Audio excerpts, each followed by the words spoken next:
Welcome back to the Great Journey. The Great Journey. Book Club podcast where we delve into the world of Halo one installment at a time. We will be covering the books, graphic novels, films, and of course the games, and talking about them in a very informal and fun way. My name is Tom, and I'll be your host for this evening. Please welcome back my fellow co-hosts, Charlie, James, Jim, Robbie, and Will. We are back to full strength. Woo! So last episode, we continued through the game Halo Reach, playing the missions Oni Sword Base through the Long Night of Solace, where Halsey investigates the excavation data retrieved from the scientist at Visegrad. Noble team uncovers a Covenant invasion force already on the planet and leads the fight to retake the planet. They are able to destroy the enemy spires and stop the invasion, but the Covenant supercarrier Long Night of Solace reveals itself in orbit above the planet. Noble team concocts a plan to destroy the vessel. Six commandeers a Saber fighter, boards a damaged Covenant corvette, and arms a slip space drive as a makeshift bomb. We close out as George valiantly sacrifices himself to destroy the supercarrier. However, Covenant reinforcements arrive shortly after. Womp womp. George. Rip Jorge. Sad George. So, before we proceed, it's time for questions and corrections time. So, first, I think we've got a couple of them. So first, Robbie stated last time that he thought he had heard about hidden data in the level Nightfall. So if we review the script from that level, we can understand a little bit more. So the trail opens up to a pumping station. Several militia are under attack by Covenant forces. June says, Noble 2, we're at some sort of pump station, got eyes on civilians. I'm thinking more local militia. They've engaged hostiles. Kat over the comm says, move to assist. They may have intel we need. June, you heard her, 6, keep those civilians alive. Military trooper, give us a hand. Bastards just keep coming. After the Covenant troops in that area are eliminated, the group gathers around a couple briefcases. Militia trooper, a little more action than we're used to. You Spartans are good in a fight. June says, what are you doing here? Whole area is supposed to be evacuated. Generic military trooper says, didn't like leaving it to someone else to protect our home, so he came back for this. Indicates briefcase holding a sniper rifle, a rocket launcher, a DMR, and an assault rifle. We have them hidden all over the territory. June and 6 are shown contraband weapons being smuggled by the Reach militia. The briefcase is opened electronically to reveal various UNSC weapons. June says, the stuff is stolen. Trooper says, what? You gonna arrest me? June says, no, I'm gonna steal it back. So data pads? That was I totally missed that then. that makes sense. Wait, what? Yeah. What was that? I'm so lost. I don't know. Robbie. That didn't have anything to do with data pads. Is that the point? Well, no, Robbie I thought they were talking about like hidden data all around it, but they're just talking about just briefcases with weapons, which we found throughout the game anyways. So I didn't think that was the reason. I thought they were talking about some like data or something. Right. So just whoosh over my head. That whooshed over my head too. Good. Whoosh. I don't even think I remember hearing that from the level, but yeah. So I feel like a Spartan would find it weird if they were at a place and there weren't just guns all over the floor. Like that'd be more strange. And be like, hey, why do you guys have all those guns everywhere? Like, no, they exist in a world with only guns all the time. and health packs on the walls. Yeah, right. All right. Next correction or info. So James revealed that the Covenant deployment spire teleportation was dangerous, and we were pontificating about how. Ooh, big word. So there's not a whole lot of info online. And the only snippet of the danger involving teleportation actually comes from the Halo Encyclopedia, which, to quote, the Spire was directly linked to a capital ship in orbit, transmitting objects from nodes on board. Ironically, the Covenant's methods of leveraging this technology were both dangerous and enormously inefficient, ultimately limiting their use, and so they were rarely employed. So yeah, Will, I dusted off the encyclopedia you got me and found Nice. that. Yeah, I couldn't really find much information online how it was unsafe, but according to the encyclopedia, it is. Is it the grav lift? No, Is it that what we're talking about? it's the Spire and the mission. I forget what mission it was actually. Oh, I know what you mean. I know what you're talking about. The Spire, yeah. They were teleporting troops onto the battlefield, and James said that it was dangerous somehow. Anyway, All right. So today we're going to wrap up our playthrough of Halo Reach. We're going to be covering the final 5 missions of the game: Exodus, New Alexandria, The Package, The Pillar of Autumn, and Lone Wolf. So, Before we get started, I'm just curious. Is this anybody here? Is this like their first time playing through this game, or was this the first time they're playing? yeah, this is Yes. Yeah. Yep. Oh, okay, cool. Not for me, but I will say it brought back so much nostalgia playing through it. and honestly, like parts I must have completely forgotten about. all right. So, Mission Exodus. The level opens with Noble 6 having fallen from orbit in the conclusion of the previous level, injured but continuing the journey to link up with UNSC forces. On August 23rd, 2552, after wandering through the wilderness, 6 arrived at New Alexandria, Epos, which is under siege by 4 Covenant corvettes. Noble 6 then finds his way through the city and links up with the army forces to assist in the evacuation of Traxxas Tower, while fighting brutes for the first time during the invasion. However, they arrive too late, as one of the corvettes has already moved into position on the top of the tower. Noble 6 then acquires a jetpack and joins a group of ODST specialists known as the Bullfrogs, enacting an emergency plan to capture a landing pad, proceeding to Traxxas Tower, where 6 Army troopers and the ODSTs take the landing pad, allowing a group of civilians to evacuate in a Pelican. Noble 6 then rides in a Falcon to provide air cover for evacuation craft leaving the city. They take an alternate route to avoid the Covenant forces clustered in the middle of the city. After an evacuation transport is shot down by a corvette, Noble 6 assists Army forces in clearing the way to missile batteries further in the city. The missile batteries disable the corvette's weaponry, allowing the remaining transports to slip past and escape into orbit. Cat contacts Noble 6 and instructs the lieutenant to rejoin the rest of Noble Team. During the exchange, Noble 6 alerts the team to George's sacrifice during Operation Uppercut. Yeah, I really this one, along with like the last couple missions, I really liked just the story behind it and how it, I don't know, I felt like actually I'm a hero and I'm going through the city and helping everyone. It's cool to see like the metropolis that is New Alexandria. You're fighting through the streets and stuff. Yeah. There are civilians running around, which there aren't any in Halo 2 and Halo 3. When you're in that one city, I think it's like New Mombasa, there's no civilians, and I think this is the first Halo game where they got, non-military people running around. Their bodies are all over the place.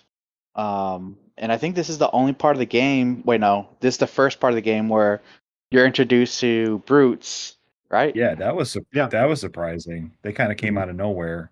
I don't know and- about you guys, but I accidentally killed some civilians a couple times, not knowing they're there. Oops. Yep. It's war, man. So yeah, it kind of shows the Covenant really they don't care. They're out to genocide us. I read online actually when I was doing a little research that part of the reason why they might have included brutes in this level is because essentially they're known for their just ruthlessness, and they're out there to essentially kill anything that moves. So um, perhaps it's why they sent down brutes instead of elites to basically wipe out this city. Yeah, there are no elites this entire mission. Nope. There's that one part in this mission where you're going to wait, no, that's the other mission where you're flying in the helicopter thing, right? Did we get That's the next mission. Okay, never mind. Never mind. I know it's so hard to like separate them and not try to talk about them all at once. They introduced a jetpack. I like flying around the jetpack. I like how it feels. Yeah.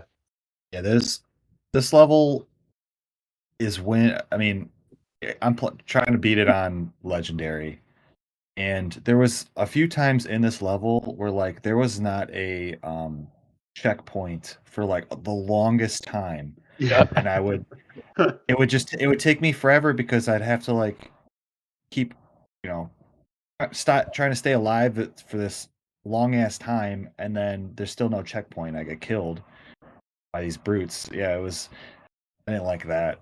Brutal. Like when you're trying to protect the elevator, or you're like Yeah. waiting for the Oh my elevator to God. come back up. Oh, Yeah. dude, like Forever. that took me so long. Yeah, I got really frustrated. Plus, you're fighting alone and no other Spartans to help you out, so that Yep. sucks. What were the ODST group guys called? Like the bullfrogs or something? Hell Yeah. yeah. Those guys were pretty sweet. It's good like level design, jumping from like broken part of the city to Mhm. another broken part of the city.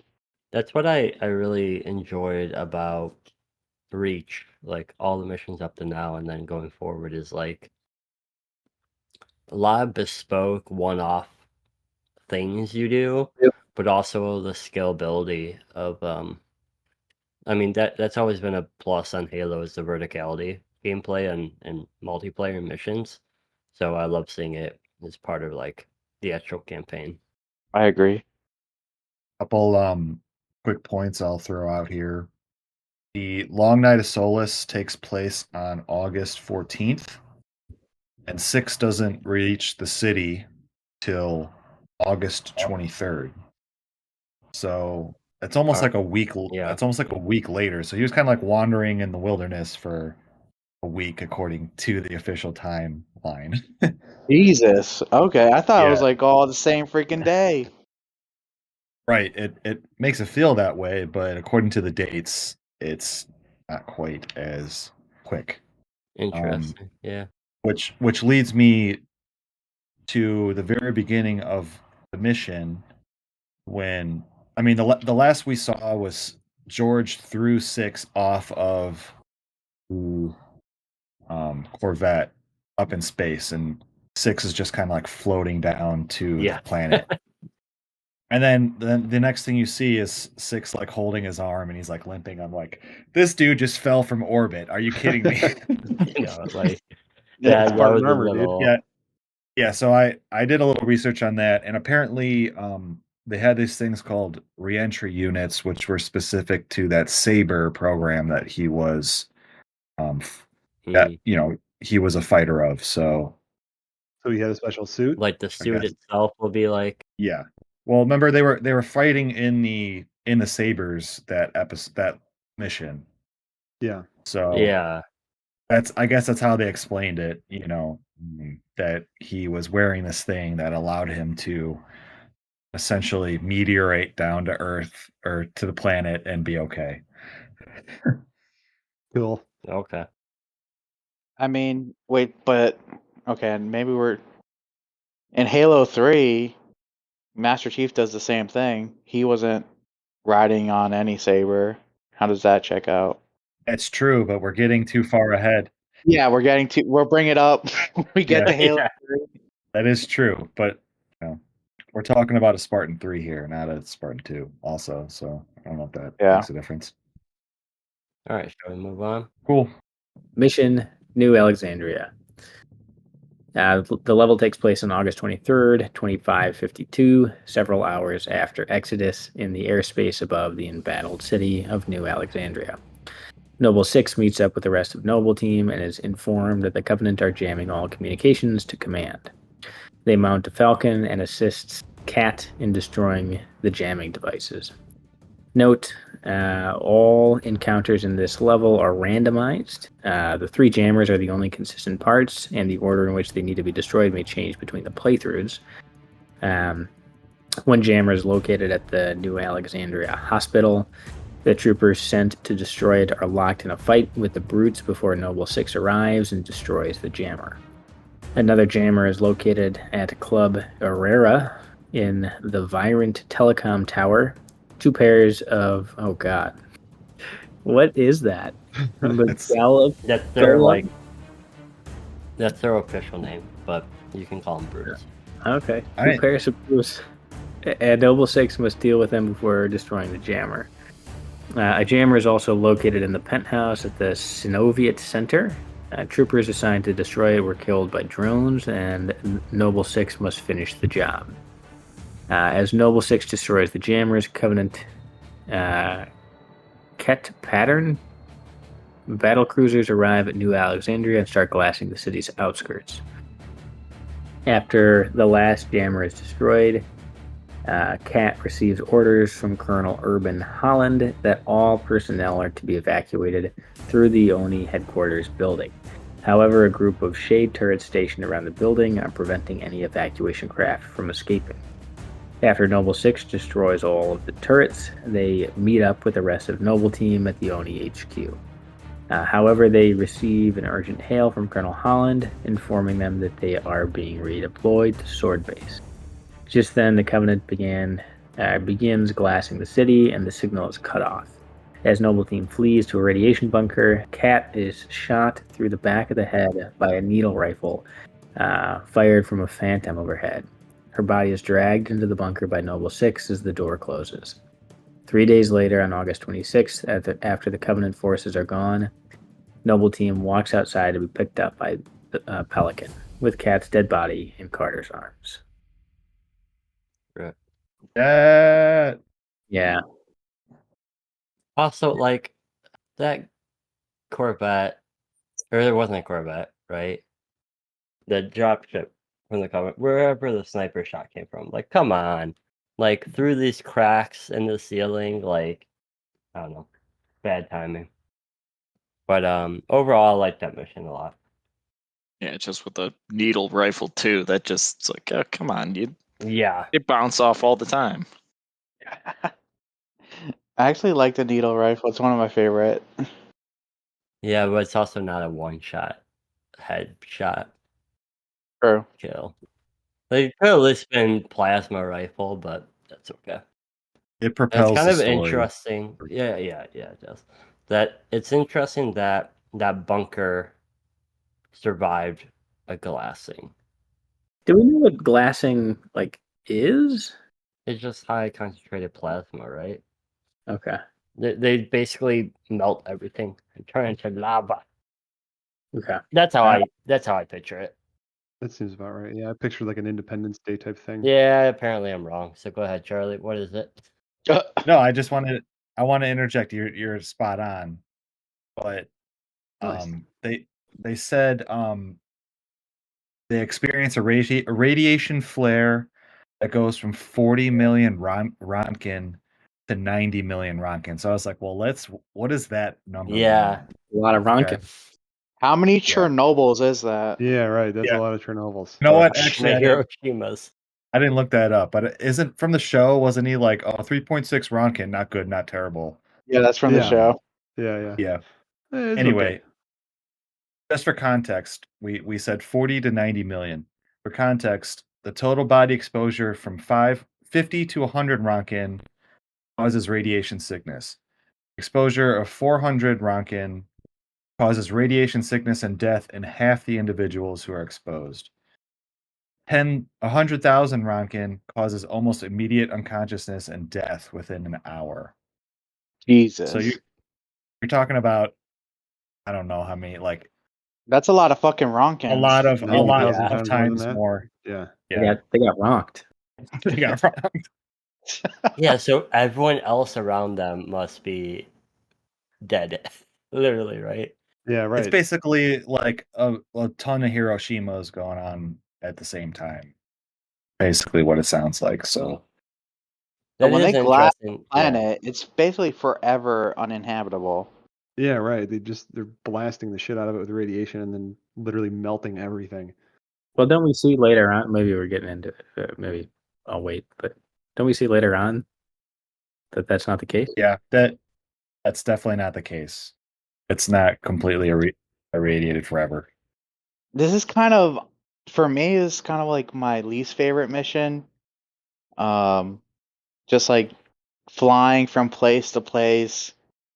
I feel like doesn't feel as good as just the first person view and just shooting people. I don't know. I got kind of tired of just like shooting down the turrets and stuff like that and just going back and forth. It's a fun interlude. It does last a little long. Like it's good to break up the rest of the combat for a little bit, but then it's like, well, we've already done this once before, right? But Or a couple times in helicopters. The just like the flying around Fortunate Son yeah, stuff. but there is something super cool that they kind of tease is one of the apartment buildings you go into. Like they start playing like really fucking creepy music, kind of reminiscent of like the flood. And then you run into a Marine talking about like, don't let them bite you. And he's like pointing a gun to his head. And he's just like making all these like nonsense things. Yeah, And did anyone else catch that? And it was the jammer where you go in and you get attacked by the drones, the little flying bug things. Did you guys notice the Oh no. crazy Marine? he's just screaming. He's like And talking to and himself. Yeah. and I was like, I remember back in 2011, first playing this, I was like, oh shit, is the flood on Reach? Because this guy's acting all crazy, and Mm. in the original Halo game, before you run into the flood for the first time, the same thing happens.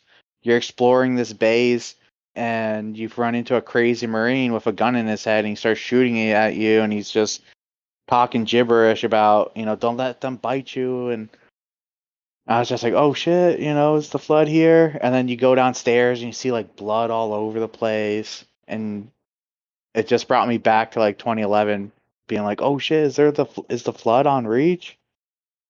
Of course, I mean it's like a fake out, but He was just talking about he said like if you get bitten by one of the drones, then you turn into an alien covenant. And he's like, not me, man. I'm not going out that way, sort of thing. Like, yeah, quote, imagine it, man. We're all going to turn into little methane sucking freaks. That's a quote from him. They're going to strap us up with tanks and have us fighting by their side. Not me, man. I'm out. They're not going to get me. No way I'm turning into a squid-faced alien freak.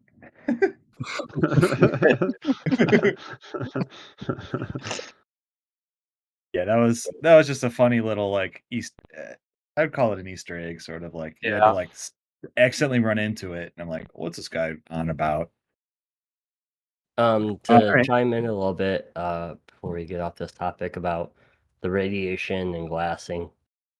So, while glassing does produce a ton of radiation, it's confined to the event itself because there's a difference between like a chemical radioactive contamination and irradiated. So, like, the event and the focus of that radiation is like where the glassing happens, but people say like even though it's super large, like if you're gonna die from radiation poisoning, you're basically gonna die from the heat of the glassing anyways.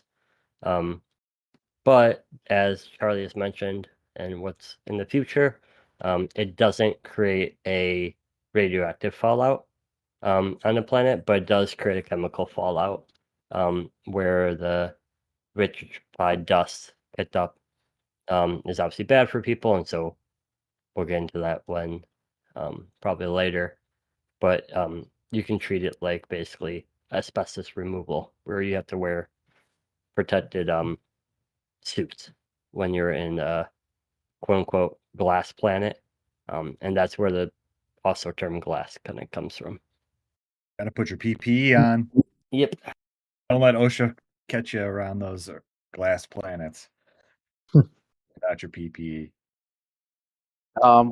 There are other groups of Spartan 3s on Reach, because you hear them talking about, like, oh, why are they putting Echo Squad or whatever squad, on civilian duty, like evacing civilians and stuff, and does that mean we basically lost? Kind of just interesting to think about that there's like other Spartan 3s doing their own missions on Reach. Are you referencing when Kat was talking to Carter? Yeah. Or something? Okay. All right. I didn't catch that, but yeah, good catch. All right. Next Sorry. mission. Real quickly, I just want to throw this in here. It's really cool. I didn't know this, obviously, just playing it the one time, but they said that the objectives you fly to are randomized. So, Yeah. like we all might have played a different sort of outcome or a different path to this mission, but apparently, if you play co-op as well, they add extra stops along the way, and this is really interesting. Apparently one of the stops is Gunnery Sergeant Edward Buck requests your assistance. Does that name ring a bell with anyone here? Halo ODST, Buck. Yep. And then he turns into a Spartan 4 later on in Halo, 5?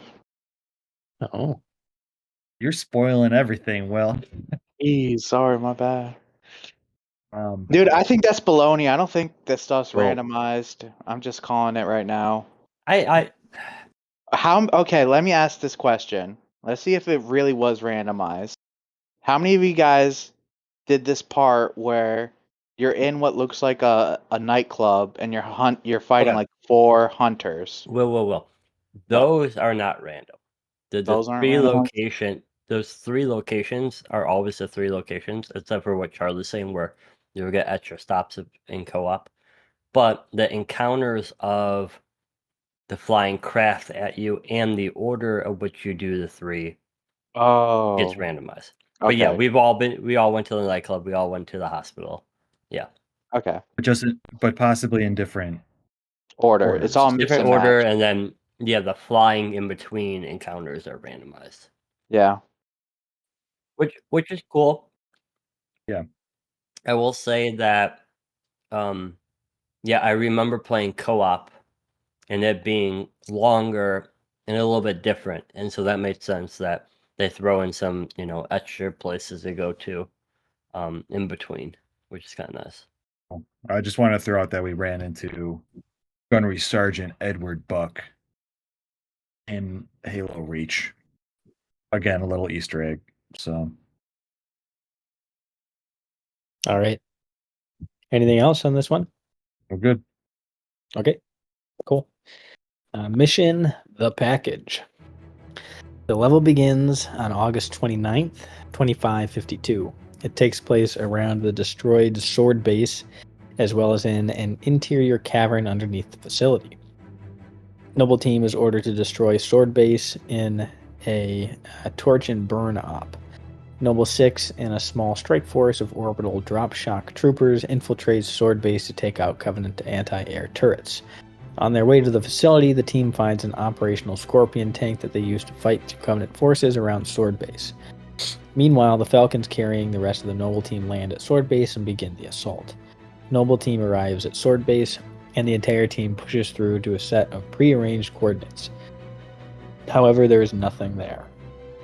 Anti-Dot receives a set of revised coordinates from an AI of unknown origin, and a hidden door slides back to reveal an excavation tunnel. Noble Team rides a cart down the tunnel, where they find a large cavern housing a massive Forerunner vessel embedded in the ice. On the way down, Dr. Halsey reveals herself as the one who orchestrated their arrival. She asks for their assistance in defending her lab while she decrypts final information from the crashed Forerunner ship. Noble team uses wolf spider turrets to defend the lab as the Covenant begin their attack. They engage in an open firefight against incoming waves of Covenant, and after a period of time, Dr. Halsey opens the doors to the lab. Noble team walks into the lab, revealing a large, glowing Forerunner artifact in the center. Dr. Halsey tells them about a great discovery that could change the tide of the war, and stresses that it is imperative that they get the information off planet. She then shows them Cortana, who is revealed to be the AI that sent them the revised coordinates. She stores Cortana in an armored matrix and gives it to Noble 6, whom Cortana has chosen. June leaves to escort Halsey to Castle Base while the rest of the Noble team gets into a Pelican to fly to the UNSC Pillar of Autumn that is awaiting their arrival. As they depart, a large underground explosion destroys Sword Base, denying the Covenant access to whatever remains. Yeah. I just thought about this. Not really related to this mission, but side tangent. Why do the Covenant never use human equipment for vehicles? Like, the fact they found the operational Scorpion, I'm thinking like real world war scenarios. It would either have been confiscated or just blown to hell up. Yet I never see Covenant steal a Scorpion or steal a Warthog or even weapons. I find that interesting. I feel like canonically they're just like super arrogant, and they just think that like human tech is below them. But I'm sure there's probably a real reason. I think it might also be tied to like just like their religion, and Like honor and it might be yeah. like heresy to be fucking around with Yeah. human Sure. weapons. Okay. I just thought that was interesting. No, it's the game developers that were like, "Oh, we're 3/4 through this game. We haven't had a tank battle yet, so here we go. I mean that's fair. It's yeah. time." Time to blow more shit up. Yeah. I love playing around with the tank. It's awesome. Oh yeah. Blowing Always everything good up. time. It I is love so it. much fun. Very satisfying. I do think also from game development perspective, you don't really want to just have like random Covenant driving tanks and crap, getting- and then you just get all confused and Yeah, it yeah. just becomes a wreck. But Plus, I mean, it's got to be complicated driving one of these tanks. So Well, I mean, we hop Yeah. in Yeah, I was about to say Scorpions and that. stuff too, right? And you see, normal military pick up plasma guns and use them, and so like, Yeah. if we could do it, I assume the people with the more advanced tech could do the opposite. But I wonder if it is like, sacred and against kind of some order they have of not touching it. But yeah, the mission itself, I mean, does have blown stuff up. I think it was just a typical mission. I disagree with you, James. Okay. I don't think it Tell was me just your take, Charlie. You like it? Yeah, I really enjoyed this mission. It felt or complete. It felt like the extra care was taken on this mission, similar to the Long Night of Solace, where it leads to a bigger part of the story. Yeah. Like we Yeah. finally get back to Halsey, and she's revealing what it is that she found, which is a massive Forerunner structure. Very cool. And just details in the level. Like, did you guys realize when you first load in and we're back at Sword Base, at that like little comm station that we got online first time we played Sword Base, suddenly everything's underwater. You guys realize that? I was like, yeah, they're reusing assets. Yes. Well, Mhm. we already were there before, but when we were there before, it was we were on an ice shelf, so it was like ice and everything around. Oh, Well, and it. Sword Base got attacked and glassed. So what happened to all the ice? It flooded everything. So then you land and everything's flooded. I thought that like a really cool little ad there. Yeah, no, that's a Um, good call out. Yeah. Just you're fighting your way, and then they have hints at what's this mysterious AI that's now controlling our mission. Reveals to be Cortana. You get to see Cortana for a sliver of a second there. Yeah.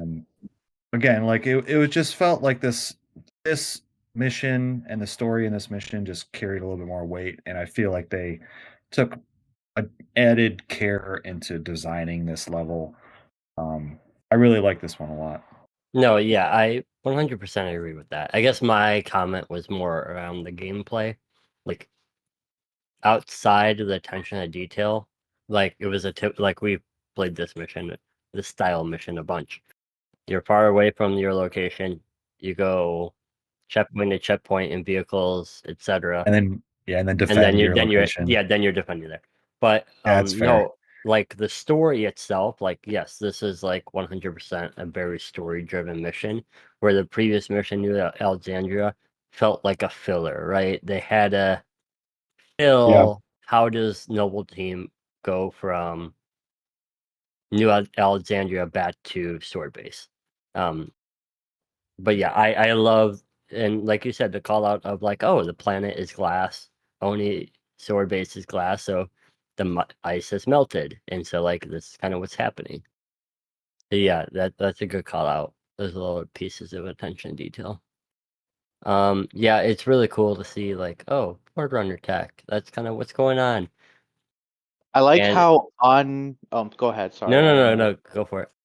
I like how so unimpressed they are that they just run into this super ancient alien technology. You know, they don't Buried really on your react. planet. They don't really react to it at all. They're just like, okay, you know, how does this affect our mission? They don't really care. They're They're a unmoved. bunch of meatheads. Well, I will say they are Spartan 3s, right? And so they don't, like, if we remember from the book and probably Master Chief, like, he went on missions that were a little bit more data-driven, operative-driven, and I feel like Spartan 3s are more like, hey, you are just super soldiers. We need you to go destroy this, defend this, get this kind of thing. So I do think they're like, well, why did we come all this way for an AI, or who cares about this tech? You know, like how's that gonna make us win this war when, you know, our planet is literally being destroyed? I wonder if that's kind of like the underlying Bunch of reason. meatheads. Bunch of This I didn't is- want to say that, but yeah. This is the first game where they have Halsey in as an actual character, and I think they did an amazing job translating like her character from the book into this game, where she's basically she kind of acts like she is the boss. You know, she tells what's his name, Carter. She's like, you know, you're taking orders from me now. You're Onis now. You know. Yep. Yeah, and that would be same as the book, you know. yeah.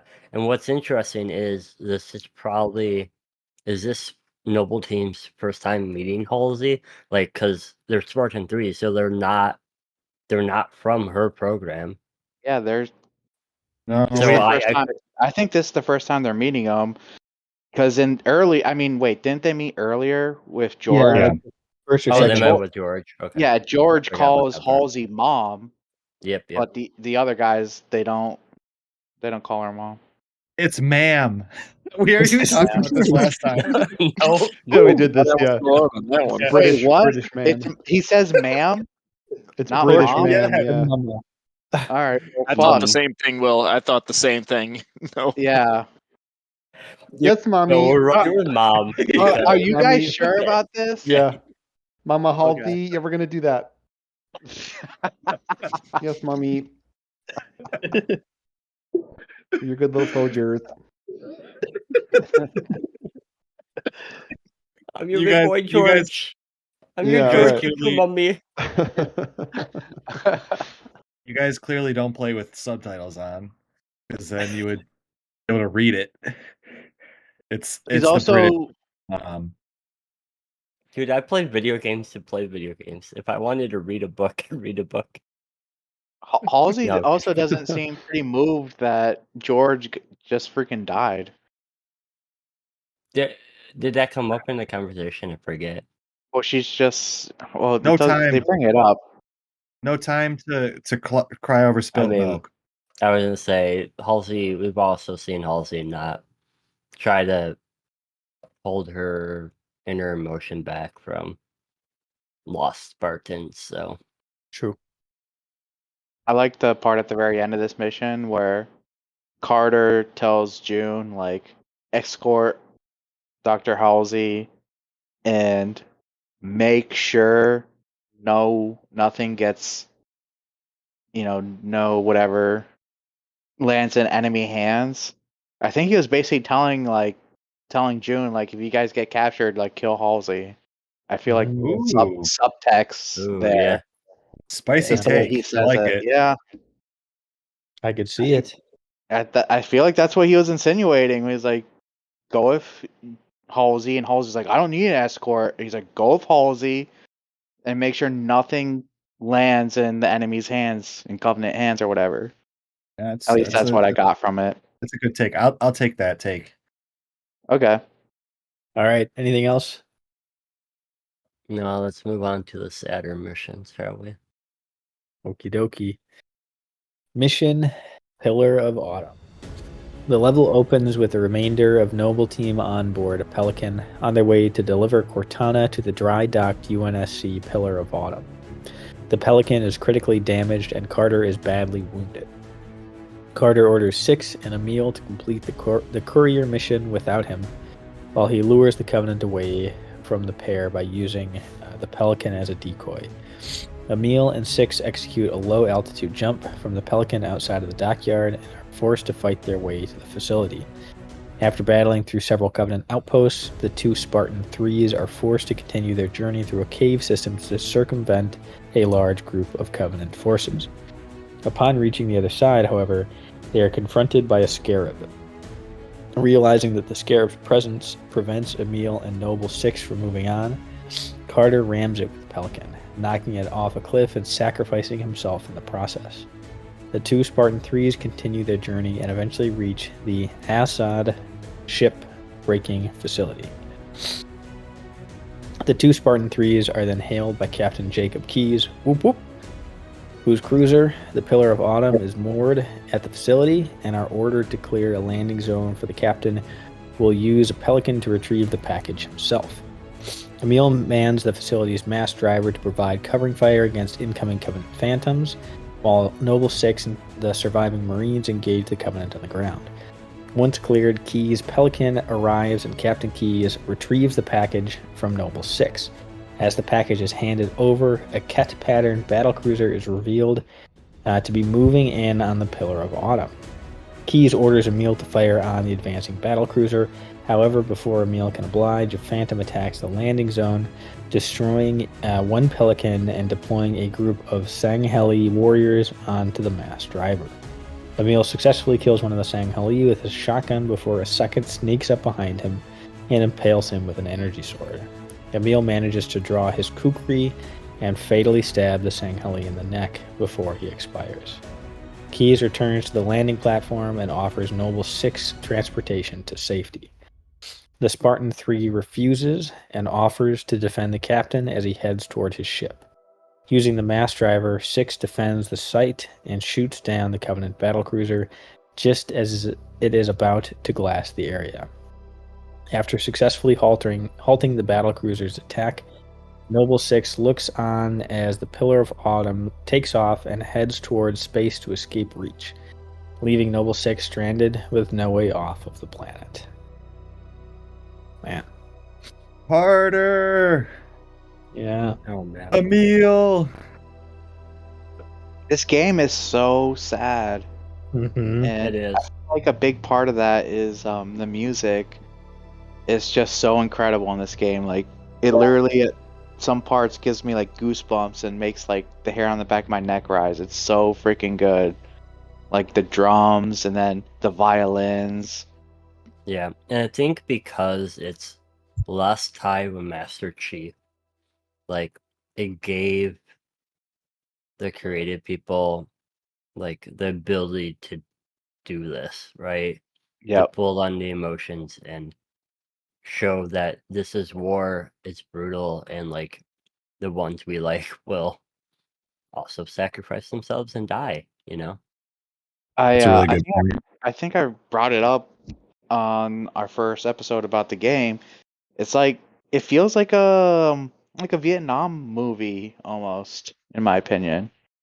Yeah. A lot of helicopter scenes, a lot of no, I kinda get that. Real quick about that last mission.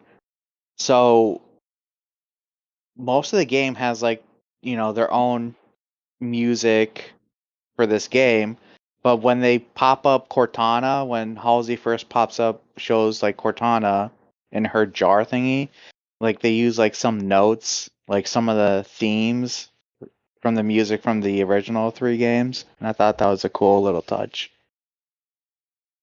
Oh, cool. I didn't know that. I have to listen in. Yeah. What else? I like the little gun battle at the end, even though like it's impossible, but you always feel like you have a little bit of hope, but To hop on a Mac cannon and shoot shit out of Yeah. the sky. That's kind of cool.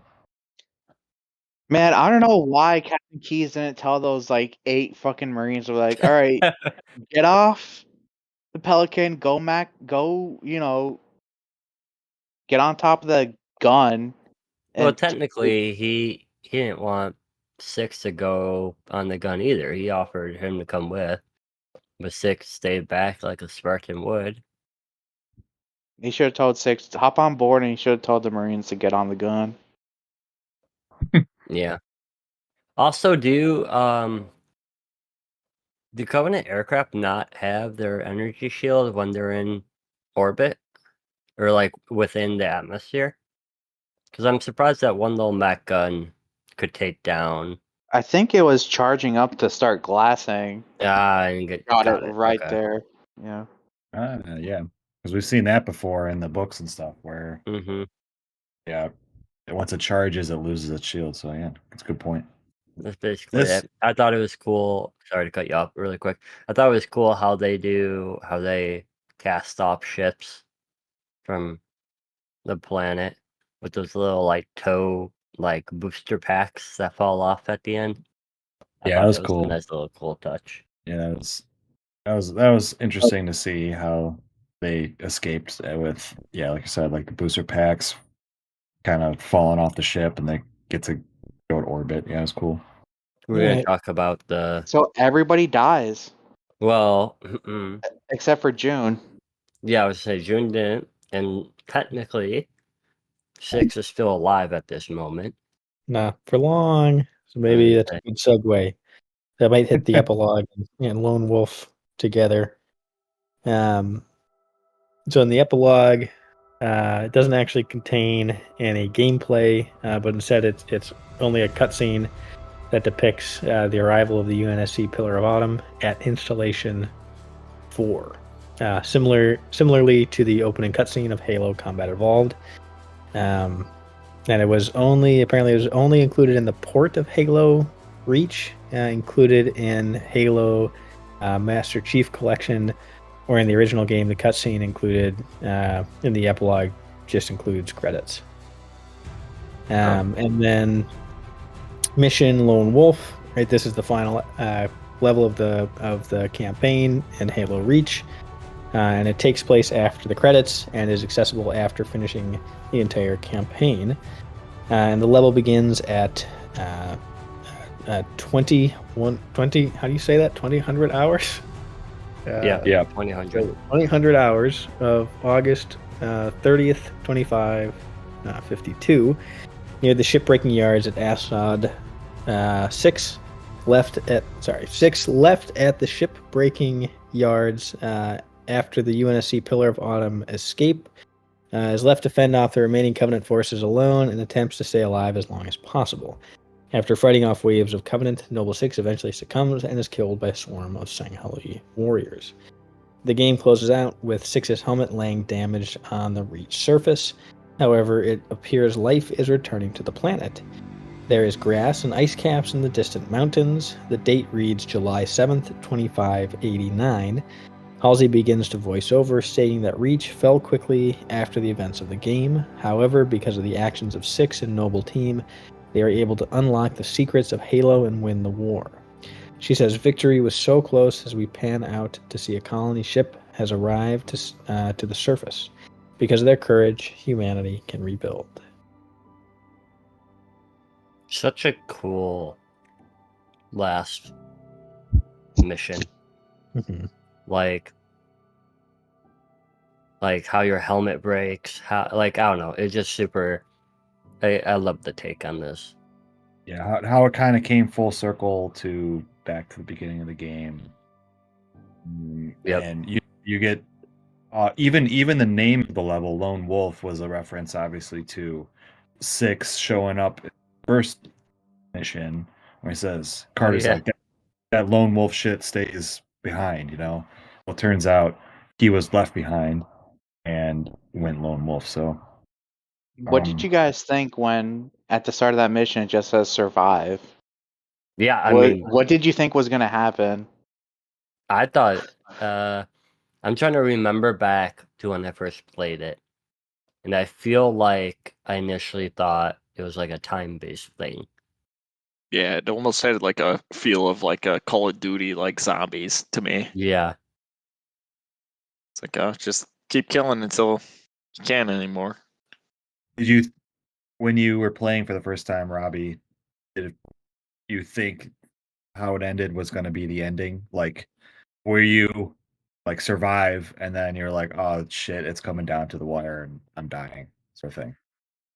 I don't know. Once I saw the kind of the screen kind of crack like that, which was kind of cool. But I'm like, okay, this seems like the point. You're supposed to just like die. Yeah, this is But again unique, and like James said, kind of pointed out earlier, that they can do this because we're not playing as Master Chief and we can't kill our prized uh you know guy. So it's cool that they can tell this sort of different story with these characters and kill them off this way. You know, it's just it's sad, yes, but it's also rewarding as for the story, I think. Yeah, I don't think I remember being upset by dying on that last mission. But I feel like if I was Master Chief and I died, it would feel different. Right. It definitely would. definitely. Does June pop back up in any of the other games? I don't want to spoil anything. Okay. Oh, yes. So okay. I just said I don't know. Definitely not. Wink, wink. All right. Did we wrap up the episode? I want to bring up a non-episode question to the group.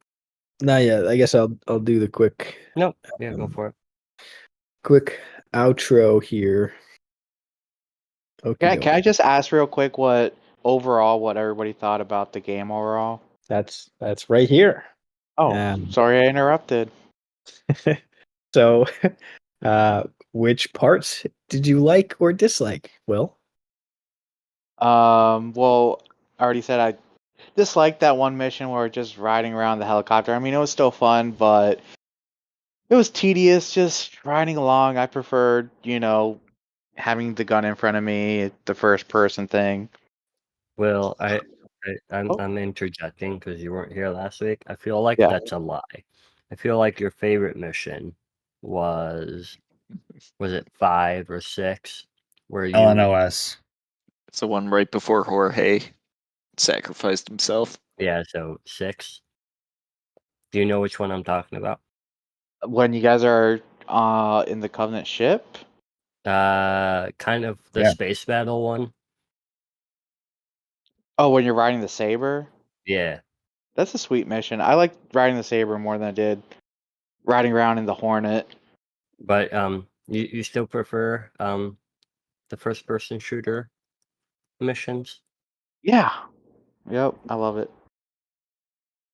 I mean, I think the saber is fun, but I like the first person view, the shooting, and I would say my favorite mission is like the last mission where you're making your way with Emil to the dock, the dry dock, and like Carter sacrifices himself, and then Emil dies, and it's just like the conclusion of everything. So it has like extra weight to it. So that's my favorite part. Yeah, I like that one too. That they definitely just like really brought the Covenant forces at you, kind of really at the end. Made it challenging too. No, yeah, that one was just.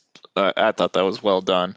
I did like I guess maybe not this mission all parts through, but after the flying the sabers, I don't know. Wasn't a huge fan of flying the sabers. Sorry, Will, but I did like get the mission inside the Covenant ship with Jorge and trying to go in and just trying to take over that Corvette because I just felt like a classic Halo kind of infiltrating like a Covenant airship kind of mission there. I really like that one. Yeah, I'll +1 on that one. That was a long night of Solace. That's my favorite mission for sure. Tom, Yeah, what was your favorites? I like the Long Night of Solace. That was fun. It was cool to see the inside of of a ship after being on Reach for a while, and just you know the shock of losing Jorge in such a bad way. It was a good mission. Did anything like stand out or surprise anybody on this playthrough? Now that we have a lot of context from the books and the movie and comic Dude, books. the books really do not match up with the game. Like, yeah, it Yes. doesn't add up because Cortana is already on the fucking Pillar of Autumn with the Master Chief. They're getting ready to do their suicide mission to go kidnap a prophet, and then the ship starts turning around, and it's like, why is the ship turning around? Oh shit! Hey, Reach is under attack. We got to go help Reach. That's what happens in the book. So it's like it doesn't really add up that they're dropping off Cortana, they're getting the fuck off of Reach as fast as possible because Reach is falling. But in the book, it's like they find out Reach is under attack, they're already like on the way with Cortana to do the mission, the suicide mission. I'm with you on that. Like Cortana was already on the Pillar of Autumn. I had double checked the timestamps for what it showed at the beginning of the mission and kind of what was happening in the book, and like it said they even like left towards kind of pinned the coordinates to Halo kind of at 600 hours, and this mission starts at like 1600 hours. It just like didn't add up. Cortana should have been on the Pillar of Autumn already, and yeah, there was just a lot of plot holes, if you ask me, with this. But I mean, I like the Halo Reach kind of. If I didn't read the book, I think I'd like it a lot more. But just knowing those things, like, oh man, just a lot of things are just a little messed up here. Yeah, definitely clashing. That's interesting though that you timestamp that where yeah, she wouldn't have been able to give that information to Keyes because she was still in Halsey's lab, is what you're saying? Yeah. The mission starts like right after, right? Pillar of Autumn was okay. already in space, right? Heading like They're they off kind of planet. rewrote that because it seemed like at the end with the epilogue that Pillar of Autumn went immediately to Installation 4. So like they kind of rewrote that, and I don't know why, other than, oh, let's give you a glimpse of Cortana. I think they really wanted to raise the stakes of the mission. Yeah, it is cool. You get to see Cortana. It's almost like a Cortana origin story, at least for people that don't read the Doesn't books. It's they get to see her in the game, essentially True. being handed Yeah. over. So in the book, doesn't Halsey goes down the Reach with Chief, right? And some other Spartan 2s to get Cortana? Isn't that Yeah, what she gives it happens? to him a couple days Yeah, before August Yeah, she 30th. gives it to him before it all Yeah. happens. yeah, Interesting. it seems like this game services the gamers of the Halo franchise and kind of puts off the like book media side of the Halo franchise in favor of Yeah. probably the vast majority of Halo fans who are just into the games, you know what I'm saying? So Yeah. I yeah, mean, if are I- you if- really a Halo fan if you're not reading every single fucking book? I personally attest that yes, you are. I mean, we all here liked Halo before we even started this whole thing, so Fair enough. I would say though we're probably more of the vast majority of Halo fans who just played the games. You know what I'm saying? So this Halo Reach, this game perfectly services what I thought the Fall of Reach would have entailed. True. Charlie, you said a while back that the book The Fall of Reach was kind of written in a time crunch right before to release the book right before Combat Evolved. Was that right? That's correct. So a full 10 years before this game came out. So salty. No, I do think it really was. Like, I like Halo Reach in terms of providing the story of Reach a bit. And I do think they threw that bit in the end in not really knowing how to kill off in a heroic way all of the characters, but also kind of like this is still a Halo game. Look, here's Halsey and Cortana and and Keys. Like, these people. Here you go. But yeah, I think they could have wrapped that up a little bit different if they want to keep the story in line. In contrast to what I just said about servicing the gamer side of the community, if you come into Halo Reach and you're like, who is this woman talking to us like we're idiots, or we're not even supposed to know who Halsey is if you didn't read the book. So yeah, I guess reading the book and everything, it definitely helps give context both to Halsey, to Keys. We saw Keys here. That was cool. We get to fire the Mac gun and everything. Another thing we saw in the book.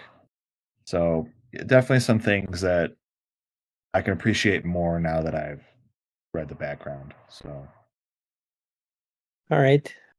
real hold on, real quick Easter egg. Apparently, when Keys flies the Pelican back up into the Pillar of Autumn, you can press right on the joystick and it'll pan to the right, and you'll see Master Chief in the cryo chamber. No way, really? Wait, Yeah, That's cool. I want to see yeah. a clip of this. Wasn't Linda?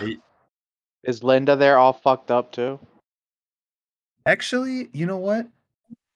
People said it's confirmed that it's Master Chief in the cryo chamber, but yeah, I guess Linda at that point would have been on it as well. So maybe you could think it's Linda, but apparently it's been confirmed that it's actually Chief. See that. Good call. Good call, Robbie. That was a good call. All right. Any final thoughts? Great game, a lot of fun. Yeah, it was a lot of fun. All right. PvP time. With our discussion over, it's time to pick up the battle for this evening with the results of last week's match. Here is where we stand. Will with 33, Robbie 28, James 27, Charlie 26, Tom 22, and Jim with 13. Charlie gained the status of resident headhunter last episode, so he'll be picking tonight's match. Charlie, what are we playing? Well, I was thinking about possibly doing the team thing that Robbie was talking about earlier. Or he had a team match set up when he won. But then we didn't have 6 people here, so we couldn't do that. But I'm not going to be that cool because I finally won and I really want to play the match. I really want to play the match that I wanted to play, which Robbie and I guess Tom, you guys might have played a lot of in basements with me before. It's gonna be Halo 3 Slayer on Guardian, but with just swords and shotguns. Ooh, Nice. cool. I remember that being like the classic loadout that we'd play all the time. Love it. Yeah. I'm into it. All right. James, give us some jokes. Entertain us. Sorry. Didn't mean to swear a beep.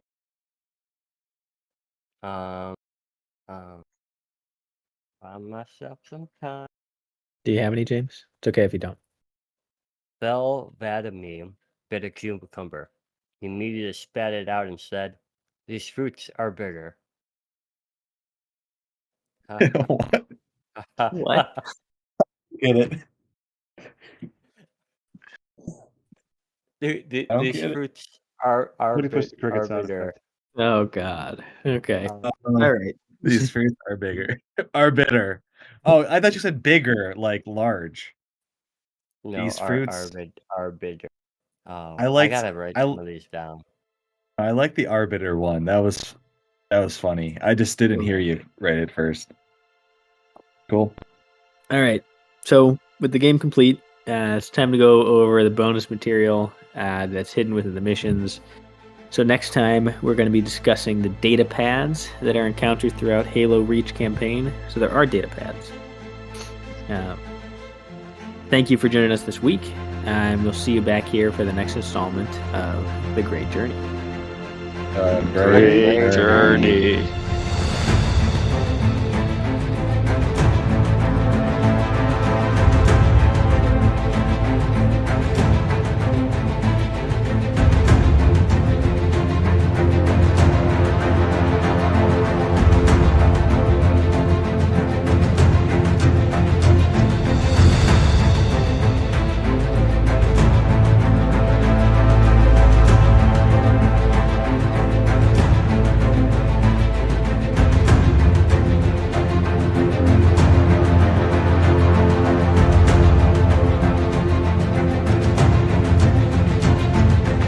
Hey, it's Robbie, one of your hosts here on The Great Journey.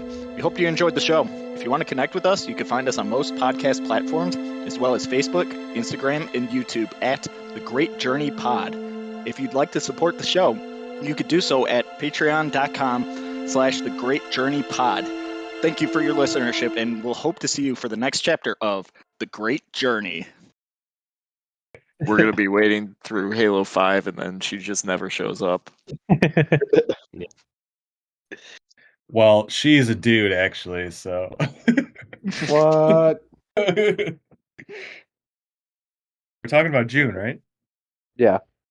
She sounds hideous.